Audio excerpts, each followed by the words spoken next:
Hey guys, in this video we're going to take a look at how you can add a web page in Safari to QuickNote on the iPhone 14 series. First, let's go back to the home screen by swiping up at the bottom of the screen. On the home screen, open up the Safari web browser. Then in here, go to the web page that you want to read.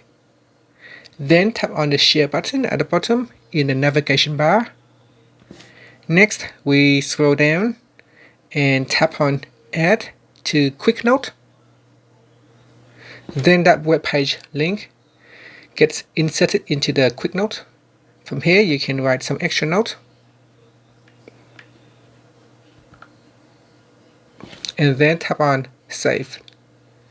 And that's it. So that is how you can add a web page to QuickNote.